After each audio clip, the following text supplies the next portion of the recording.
There are now 25 countries that have legalised same-sex marriage. Australia remains the only English-speaking democracy not to have passed similar laws. That could change within weeks as an increasing number of Liberal MPs agitate for the government to abandon its requirement for a public vote or plebiscite on the matter.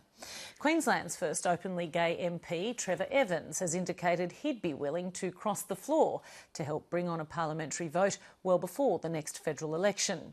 He suggested he might support a motion to suspend standing orders so a bill to change the Marriage Act could be introduced.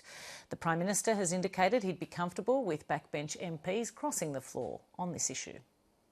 In our party, backbenchers have always had the right to cross the floor. In the Labor Party, you get expelled for doing that, but it's always been a fundamental principle in the Liberal Party and indeed the National Party. So it's a very different political culture to the very authoritarian and centrally controlled culture of the Labor Party.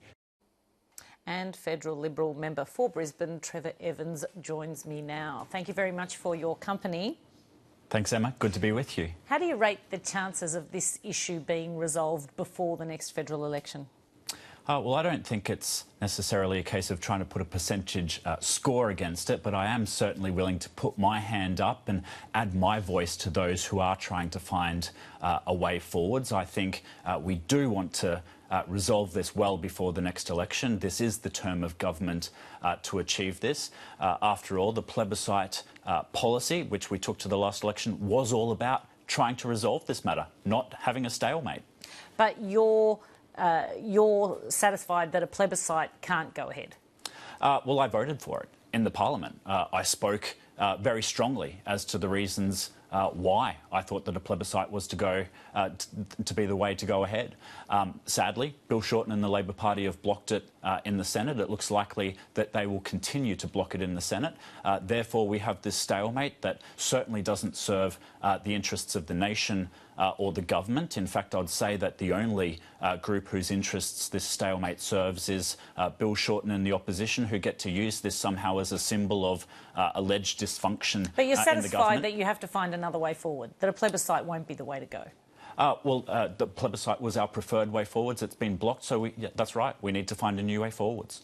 What gives you that confidence that another way can be found, given that Malcolm Turnbull just last month unequivocally said, and I quote, "Our policy on the plebiscite is clear and we have no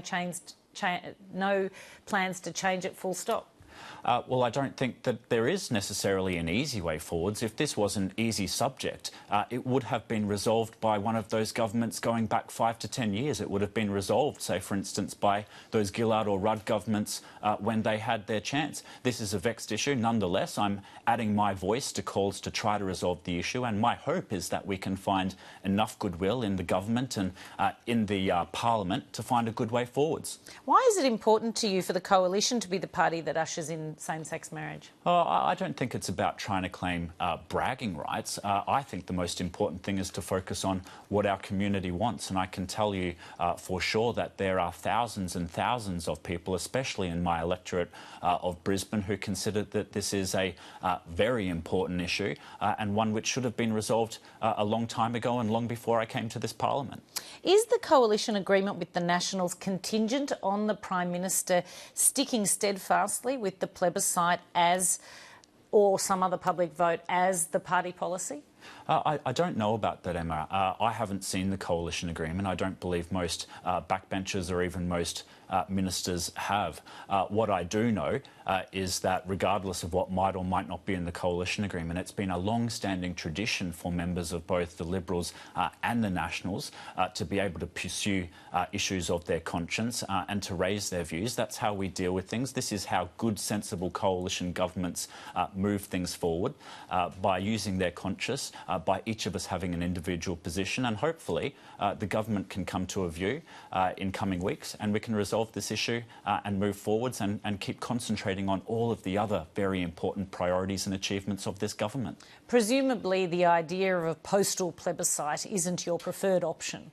Well, look, I'm interested to hear how that might work. I think it would have made more sense had we pivoted to a postal vote, a voluntary postal vote, immediately after Bill Shorten and the Senate blocked the plebiscite plan. It's been many months, though, since that happened. My sense of things is that the most sensible way forwards, the way to achieve this in a business-like fashion, is to go forwards by way of a parliamentary vote. Will you cross the floor if there's a procedural motion to bring on a same-sex marriage vote in the parliament?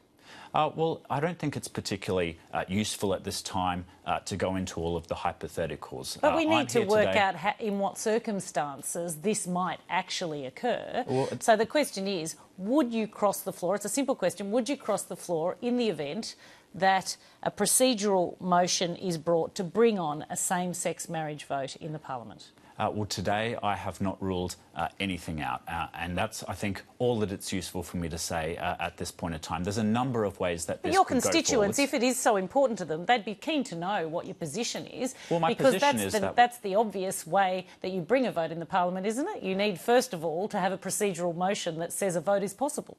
There are a number of ways that this could go from here. All of those ways are open. I'm not ruling any of them in or out. This is not about a single backbencher demanding a particular way of going about things. This is, though, about me using my voice on behalf of my constituents to say we need to resolve this. This is distracting away from the very real achievements and priorities of the government. It's time to get this done in a business-like fashion. So, Trevor Evans, if Labor or an independent or another party member brings on a procedural motion to allow a vote on same-sex marriage, will you vote in favour of it? I'll consider that at the time. My hope is that when I return to Canberra next week, when I have these discussions with my colleagues, we can find enough goodwill inside the government and in the parliament to find a way forwards.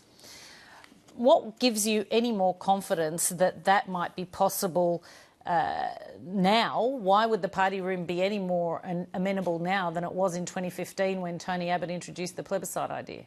Well, I note that I'm not the first of my colleagues to come out and look for other ways forward. There's been a range of colleagues with a range of different perspectives and worldviews and indeed views on achieving marriage equality who have all come out and looked at different possible ways forwards. You mentioned the postal plebiscite option before.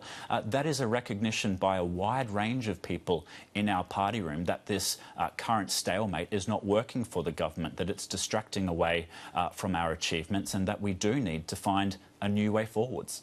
So is it clear that you're not saying you'll necessarily cross the floor for a procedural motion, that you'd only cross the floor in terms of voting for same-sex marriage? I think we're confusing the process and the substantive issue a little bit here. I note that some of my colleagues, including... No, I'm asking you which one it is that you'll cross the floor for, the procedural motion or the actual vote? Well, let me be clear here. Many of the ways forwards on this issue involve all of the government having a view in terms of how to move this way forwards. And if that was the case, it's silly to entertain hypotheticals about crossing the floor because I would be voting in line with the views of the government. But I did just want to pick up on that difference between the process and the substantive issue, because it's important to recognise that the plebiscite was the government's policy because we wanted a way to resolve this issue. As many of my colleagues have said, including Tony Abbott recently, none of us are bound on the substantive issue of marriage equality itself. We all have a free vote there and have had the entire length and breadth of this parliamentary term. The question is the way that we go about achieving it. At the moment, this stalemate is not serving anybody's interests other than Bill Shorten's, and it's not in line with how we promised would resolve this in this term of Parliament. A lot of people would find it still confusing as to why you would need a public vote on something like same-sex marriage, but not on something, say, like euthanasia.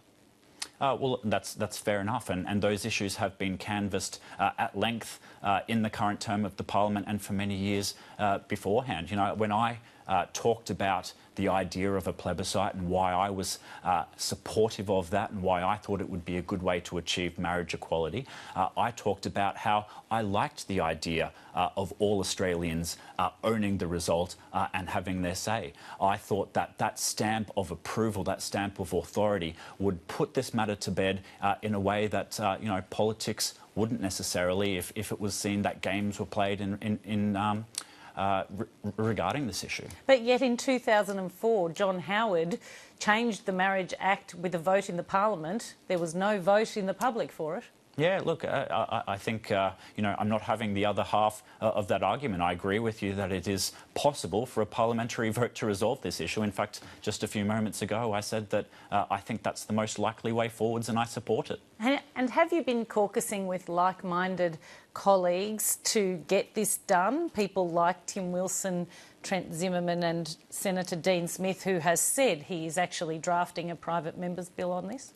I've been talking about this issue and many other issues, as you'd expect, with all of my colleagues. What I'm very convinced of is that the majority of my colleagues know that this stalemate is not in our interests. They are all looking for a way forwards, and as of today, I've spoken very loud and clear and added my voice to those growing calls for us to find a new way forwards. And as a former economist, I can't let you go without asking for your views on Labor's attack on trusts. Yeah, it's a good question, Emma. I think I see it coming from my small business background. I come from a family of small business owners and I grew up on the shop floor of those family businesses. I see this as one more attack on hard-working, ordinary mainstream small business Australians. These concepts of fairness that the opposition leader Bill Shorten keeps invoking ultimately don't lead to any policies which will create a single job or create any more prosperity. It all seems to be about making the burden on our small business owners just that much tougher. What's the Coalition's policy for dealing with rising inequality in Australian society? Well, the first thing that springs to my mind is the fact that our multinational tax avoidance laws have already, this last financial year, clawed back almost $3 billion worth of taxes that always should have been paid by large multinationals. That was the first tranche of our multinational tax avoidance laws, which I should note Labor did not support. Nonetheless, they've been that successful, and we've followed them up with a second tranche of multinational tax avoidance sorry laws. for the interruption. It doesn't necessarily address the fact that, for instance, the top three earning Australians own more wealth than the bottom 1 million. Well, and those gaps are rising, aren't they? Yeah, Emma, you can't tax your way to prosperity, and in particular, you can't put all of the additional burdens on all of those average mainstream small business Australians who are doing the bulk of the heavy lifting and where the majority of the next generation's jobs and opportunities will come from. These are the very businesses which are the backbone of our economy. We've got to do everything to support them and to make their burden lighter, not heavier. You can't tax them out of business and think that that's going to, in some way, help to create opportunities for everyday Australians. Trevor Evans, appreciate your time. Thank you. Absolute pleasure. Thanks, Emma.